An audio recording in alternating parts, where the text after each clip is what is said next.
Si Lola nakangiti. Okay na, game na. Ay naman! Seryoso. Oh, sige na, game na, game na. Sige na, okay na. Ready, 1, 2, 3, action. Ako po si Sam Matthew A. Villarreal mula sa Pangkat St. Peter Damian mula sa Baitang 8. Ako po ay nag-a-apply na scholarship ng San Beda College, Alabang. Kami po ay isang mahirap na pamilya. Ang aking tatay po ay isang jeepney operator, tay. Ako po ang tatay ni Sam, Ricardo Villarreal po. Kasalukuyang naghahanap buhay bilang jeepney operator, biyaheng Alabang, Baclaran po. Sa panahon pong ito, nauso po ang modern jeep. Medyo humina na po ang aming biyahe. Sa kadahilan pong iyon, kami po ay nahihirapang ipagpatuloy ang pag-aaral ni Sam sa pribadong paaralan. Hinihingi po namin ang inyong pangunawa kasama ang aking asawa at ang aking ina. Ang aking asawa ay kasalukuyan pong walang trabaho. Ang aking nanay naman po, ang ina ay kasalukuyang ulyanin na po. Ma. Ito na Wala naman eh!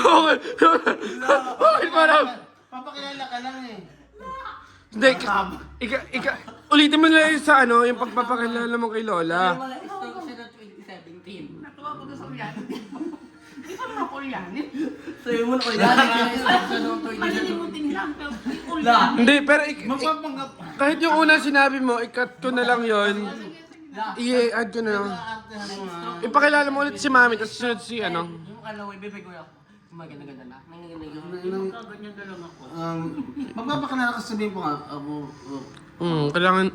Kasi hindi nila inaano yan ng parang halatang pere. Cut ko. Po si... Mga ganun lang mama, huwag masyadong mama na ha. Yung parang kalahat ng dito lang. Ulitin ka ba? Hindi, ulitin ka na lang. Ako na tama. Okay. Ako po si Ricardo Villarreal, ang ama po ni Sam Matthew. Kasalukuyan po, ang aming hanap buhay bilang isang jeepney operator ay medyo humihina po sa kadahilan ng laganap po ngayon ang mga bagong modern jeep. So ganun ba na po, kami po ay nahihirapang ipagpatuloy ang pagpaaral kay Sam sa pribadong ospital. Para lang. Kasama ko po ang aking ina at asawa. Ang aking asawa po ay kasalukuyang wala pong hanap buhay. May pakilala ka na. Ako si Arlette Villarreal, mother ko Sam. Kasalukuyan po nagkaroon ng retrenchment sa aming kumpanya, kaya isa po ako sa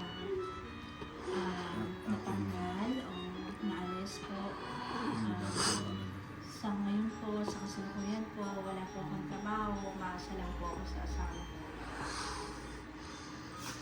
Katabi ko po naman ang aking ina na nasa edad na po na 60, 70 po.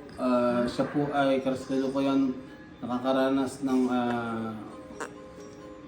pangkaraniwan na po sa mga may edad na rin po ang pagiging ulyanin, ang mabagal na po ang kanyang pagsalita.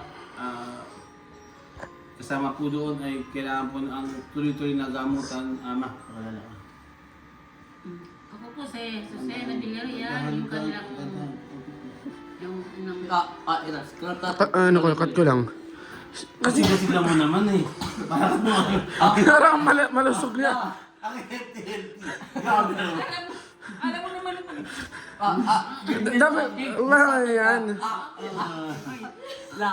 Yan! Ikaw, Tama, ganyan. Okay, ready? anak, iyan mo lang ha.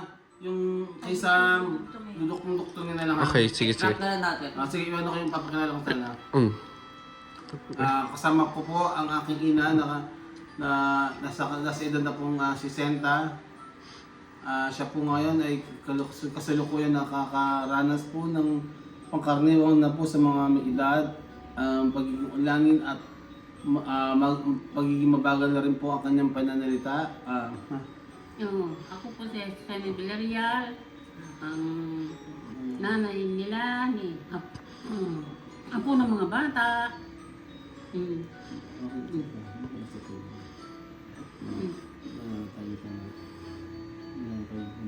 Teka muna. Sabihin mo muna. Kat! Sabihin mo muna kung anong sasabihin ko. Hindi ko alam. La! Hindi, Dahan-dahan lang! makikiusap ka lang na ano, na yung parang i-consider yung apo ko na. La, pwede pa parang Parang Alam mo yung nakakaawa. parang baliw ka. Ay, parang baliw na Hindi feel. naman kailangan baliw na feeling. Ako nakikiusap na. Ako po, nakikiusap. Alam mo yung matanda? Yung parang mahihirap na. Nakikiusap na i-considera. Game na.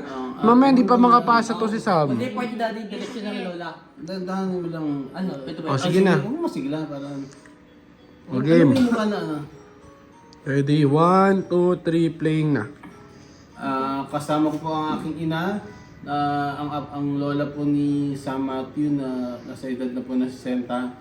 Siya po kasi kasalukuyan nakakaranas ng pangkaraniwan na po sa mga may edad na ang pagiging malilimutin at mabagal na pananalita. Ako po si Susana Villarreal, ang lola ni Sam. Mag-stato ka konti. Nakikiusap na sana i-consider nyo yung application Stato ka konti man. Wait lang din. ni Sam. Teka, wait lang.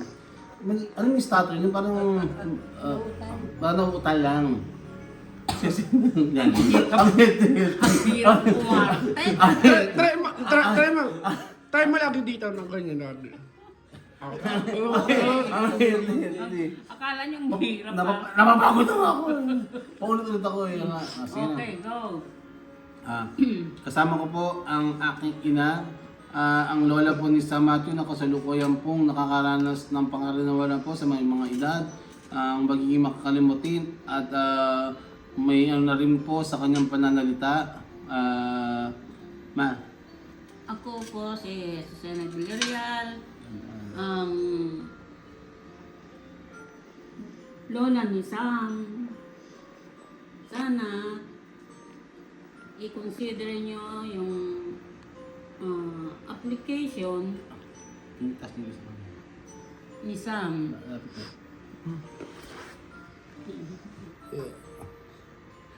At sana nakikiusap kami, ako na bilang lola, ay makonsider ninyo yung application ni Sam sa inyong paaralan.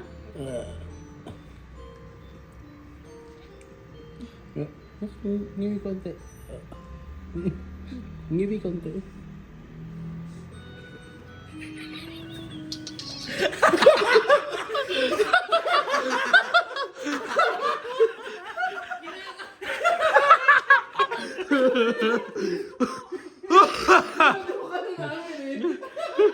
Nangyari sa'yo?